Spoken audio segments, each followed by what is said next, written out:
gas prices, turmoil in the Middle East, inflation, a really weird jobs report. I mean, really strange. The only thing missing from this in the 70s show is the We're here to talk about politics, foreign policy, economics, issues affecting veterans, criminal justice, and immigration reform. But most of all, I want to discuss about how we can end this threat of socialism that's really done everything to destroy most of the world we know. Hey, ladies and gentlemen, we're back. You know the deal. Please like, subscribe, share with your friends. Let me know in the comments what you think about what we're doing with the show. If you don't like what I'm saying, hit dislike. Tell me why in the comments, but go ahead and subscribe so you can hate watch. I think what we're running into at this moment is Joe Biden wants to harken back to the 70s when he first began serving in the Senate. Yes, ladies and gentlemen, in the year 2023, it'll be the 50th anniversary of Joe Biden being elected official. He started his first term in 1973. So keep that in mind moving forward. Now, in the 70s, you had gas shortages, you had war in the Middle East, you had inflation leading to a recession, you had high unemployment, you had the hostages in Iran at the end of the decade. And I think the meeting we saw, the pictures with Biden and Carter, I think it was Carter reassuring him, don't worry, somebody will lay siege to an embassy at some point here in the near future. So we'll see where this goes. Now, just see, the first thing we're going to talk about is just, I want to keep this fresh in everybody's mind. So let's go ahead and pull up these stories. Now, as we're pulling up these stories, remember, I won't consider myself nonpartisan, but what I will say is I call out people who deserve to be called out. So here's what I want to show. In Afghanistan, the Taliban refuses to participate in peace talks until coalition troops are withdrawn from Afghan soil. Well, the original plan was that by 1 May, all coalition troops would be out. And no, the U.S. cannot force other coalition partners to leave, but a lot of their logistics and transportation was based on the U.S. forces being there. So with the U.S. pulling out, they pretty much had to pull out. Now the new administration comes in, and suddenly September 11th becomes a withdrawal date. Now, where was the exact part I was looking for? Okay. Trump administration reached a deal with Taliban last year that called for a full withdrawal as of May 1.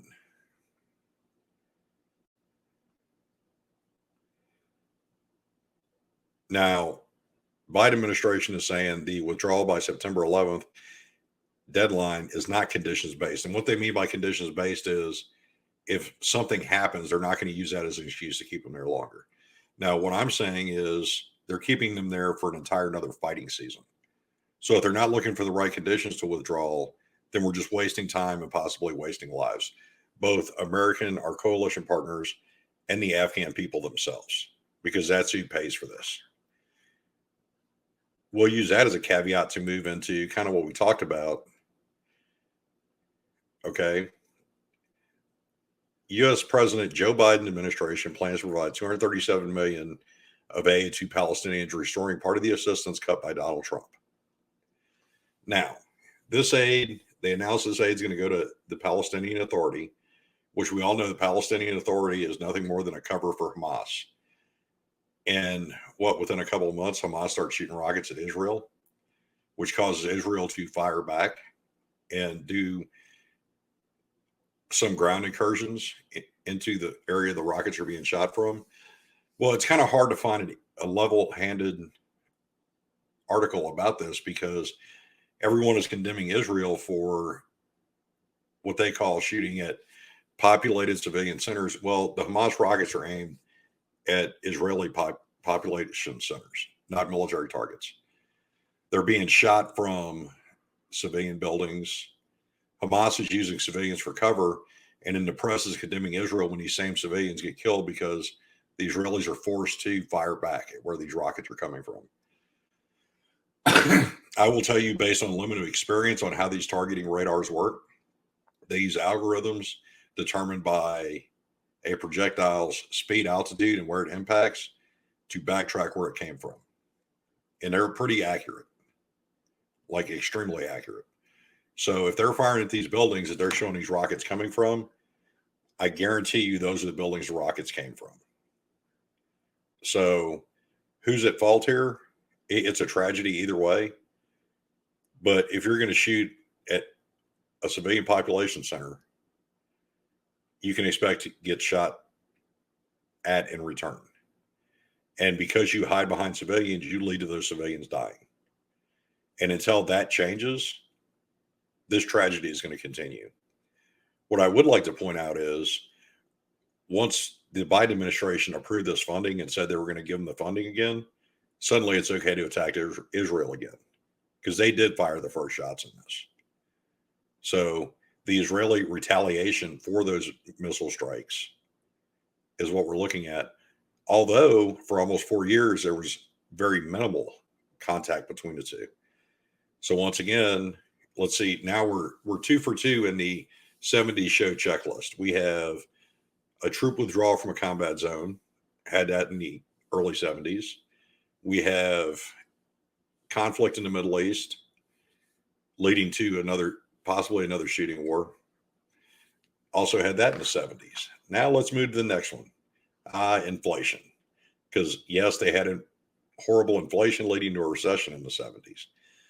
And a real quick layman's terms, inflation, everything costs more and your wages are stagnant. So your dollar buys less. And that's inflation in a nutshell. And the leading reason that we're hitting inflation at this point is that government will not stop printing money. They continue to print money using every excuse they can, like our $1.9 trillion infrastructure bill, that less than a quarter of it actually goes to infrastructure. Because whereas I agree some of the things that bill do need to be taken care of, the funding for VA makes no sense because VA has a budget. If you think they need this money, add it to VA's annual budget. The stuff for education, yes, we need to improve our schools. How about we just add it to the funding that's already going to those schools? We don't need a separate bill for that. But back to inflation. The Consumer Price Index, which measures basket of goods as well as energy and housing costs, rose 4.2% from a year earlier. A Dow Jones survey had expected 3.6%. Now, here's the key to this, because I want everybody to remember what happened in 2008. The increase in the annual headline CPI rate was the fastest since September 2008, while monthly gain in core inflation was the largest since 1981. Now, in 2008, we had the housing bubble collapse, which led to a short period of a very short recession. Well, the recession was ended because the government spent money to get us out of it, which when you rob Peter to pay Paul, sooner or later, Peter comes to get his due. And that's where we're at now. And the only way that we can get through this is people go back to work and we ride it out and stop printing money. That is the only way to get through this. The government cannot spend their way out of this because it'll just get worse. So I hate to say it to all these people that talk about universal basic income. Guess what? You can't just tax the 1% and you can't just tax corporations to fund that. The average middle class person is going to see their taxes go up if we keep doing this. And oh, by the way, your taxes are going to go up, but you can buy less with the money that you still keep.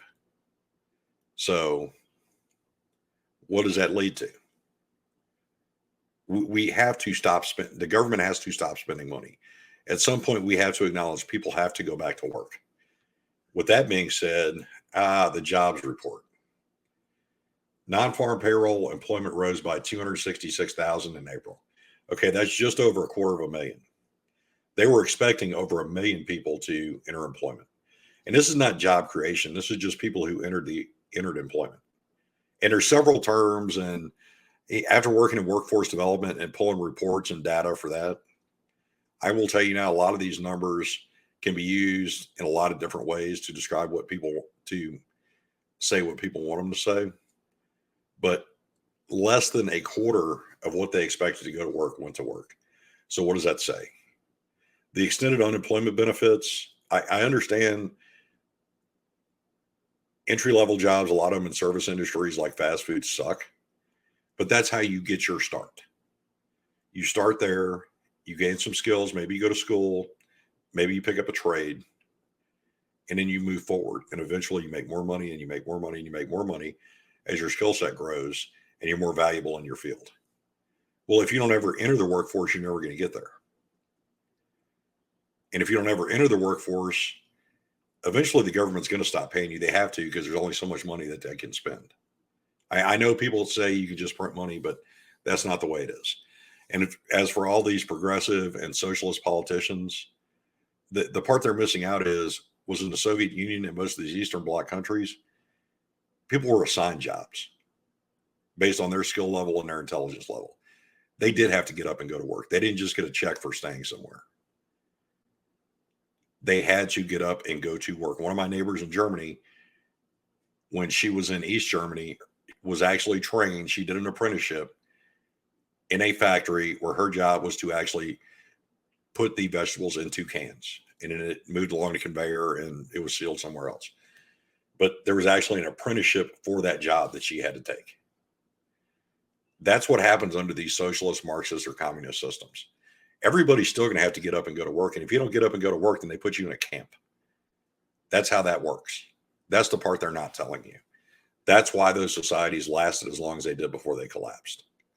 Now, we talked about the unemployment numbers. Both the unemployment rate at 6.1% and the number of unemployed persons at 9.8 million were little changed.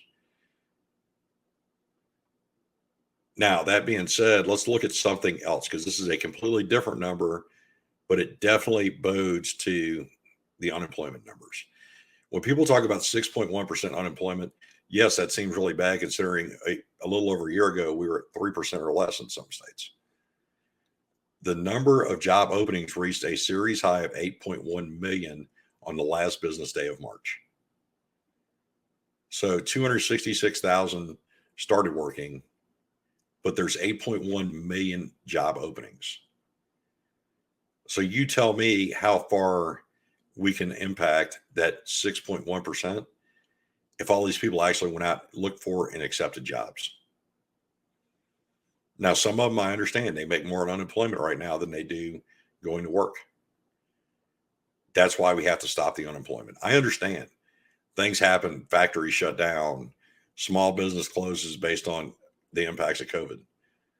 But 8.1 million jobs are not being filled at this moment. So if there's 8.1 million jobs not being filled, there's places that are not open some days because they don't have the help to open. So how are we ever going to impact that in a positive way and stop it if we keep paying people just to stay home? It makes no sense whatsoever. Back to my premise of the video. Now, just so you know ahead of time, this video was going to be done in black and white because it was going to be a throwback to the retro of the 70s. And my editing skills aren't up to that yet. So if any of my subscribers out there want to get in touch with me, either through the comments here, through my social media, which is posted in the description of the video, and work with me on some editing stuff, I'd really appreciate that. And no, you don't have to work for free. We'll work something out just so I can get some assistance and build my knowledge base so I can put out better products. The 70s show. I think most people like the 70s show. It's a pretty good show. I'm old enough to remember some stuff from the 70s. As I said before, I kind of remember sitting in a gas line at one point. I remember the hostages in Iran. I remember corduroys. Oh God, those will never make a comeback on me. I'm sorry. I remember the election for Reagan. The first president I truly remember being in office was Carter. I don't remember anything about the Ford administration. But so we had high inflation that led to a recession. Troops were coming home. The final pullouts from Vietnam were happening. Because remember, on paper, the war stopped in 1972. The final troop pullout was not until 1975. Joe Biden was in office. Just a little memory for you there. We had high unemployment. We had fighting in the Middle East. All these things are coming back. You know what we're missing? Here's what I want. And on the thumbnail that I posted, the picture I posted on social media last night, I really mean it because I had that little Evil Knievel motorcycle. We need another Evil Knievel. That's what we need. If we want to flash back to, if Joe Biden wants to flash back because he missed the 70s, what I miss is Evil Knievel and Godzilla movies on all night on TBS. Yes, I remember that too. On a serious note, I don't know what we're going to do. Politically speaking, I do pride myself on being aware of what's going on. And I think 2022 and 2024 are going to be horrible for the Democrats because the state of affairs, and people can say whatever they want about, well, this is the remnants of the Trump administration or this is Trump's fault. At some point, it's like in the military when you get to a new unit. At what point do you stop blaming the last person and you lay claim to the dumpster fire that is your unit? Well, in this case, the current administration needs to go ahead and take credit because this dumpster fire is theirs. They may not have created all of it, but they're doing absolutely nothing to fix it. We talk about there's a fuel shortage, there's not a fuel shortage. Well, it's because it's apples and oranges because we do have the stockpiles of fuel to show that we're not short fuel anywhere. Now, whether it's getting from A to B to C, that's what's not happening in some cases. And I've talked to people, I talked to a few people from the East Coast that said, well, it's a couple stations, or no, people are just panicking. And I talked to other people saying, no, there are that many stations closed. And I've seen reports that up to 70% of stations in some towns, and no, I'm not talking about a town with one station. That would be 70% of pumps. But in some larger cities, up to 70% of the stations were out of fuel. But that can also be a delivery issue more than anything else. It could just be where they're in a rotation for. They get every other day, every third day, once a week is when their delivery comes in. And maybe it was just the delivery timing was off. But we closed, we ended construction on one pipeline. Another one suffered a ransomware attack. And then you had the governor of Michigan talking about closing another pipeline coming from Canada. So at what point are we going to accept the fact that we need to work on, and you know what those pipelines are, infrastructure, and hardening them against ransomware attacks is part of hardening your infrastructure, make it harder to attack. I noticed that was nowhere in the $1.9 trillion infrastructure bill was increasing security for any of these sites. Inflation, as long as the government keeps printing money and giving it out for nothing, the value of the dollar is going to go down. And that loaf of bread and that carton of eggs are going to cost you 2% more, 5% more. By the end of the year, the way it's going up, because just think about it, in the last quarter, it's gone up 4.6%. So there's 4 quarters in a year. So that could be up to a 16, 17% increase over the period of a year. So what you paid $1 for in January is now going to cost you $1.17 or so by the end of the year. And that may not seem like a lot. And for small business, it could have a huge impact for a mom and pop grocery store or a bodega, whereas Walmart can take that cost and spread them on all the line items in a store. So it won't be as bad until it comes time for you to pay for it because you haven't gotten a raise. So what you got for $1 in January, that same job at the same wage rate you're going to be able to buy less by December, which means it impacts Christmas presents, which means the kids will be upset, which means your significant other will be upset. So it's just a chain of events that leads to all bad. But really, the inflation will lead us to a recession, which could be bad for everybody. It could be good for cryptocurrency, though. A lot of experts are saying, and no, this is not financial advice. I'm not a licensed financial advisor in any way, shape, or form. But many experts are saying this could lead to a huge rise in crypto. And if you just look over time, crypto has gotten more and more important. It has become worth more and more. As far as the Middle East, well, if we're going to give money to Palestinian Authority, it's going to go to Hamas. Hamas is going to shoot at Israel. Israel's going to retaliate. That's just the way it is. It's not that I feel Israel is doing something wrong. I think they're in a no-win position, and they're doing the best they can with it. Is it a tragedy? Yes. Does it suck? Yes. But are there worse things? Yes, that's letting your own civilian population die because you don't have the guts to fire back. That's my opinion, and I'm sticking to it. You can like it or dislike it. As far as Afghanistan, yes, we're there for another fighting season. I foresee by September there will be another excuse to maintain or increase our troop presence there. And once again, I go back to, when did the Democrats become the party of the war hawks? I don't know. I don't remember where that change came. I know there's flips every so many years in the political parties with how they look at things, but this is a bad one to have. With everything, it's a crazy world. Stay safe. Keep your family safe. If you like what I'm doing here, please like, subscribe, send it to your friends. That's the easiest way to help the channel. YouTube will pick up the algorithm with the more likes, views, and subscribers I get, and I'll recommend it to more people. Because remember, I'm not telling you what to think. I'm just trying to get you to think. You can completely disagree with me, but that means you're at least giving it some thought. If you dislike what I have to say, go ahead and hit dislike. Tell me why in the comments. Subscribe and hate watch. There's worse things in the world than somebody that doesn't like what I have to say. I'm pretty used to that at this point in my life, and I can live with it. I have very thick skin.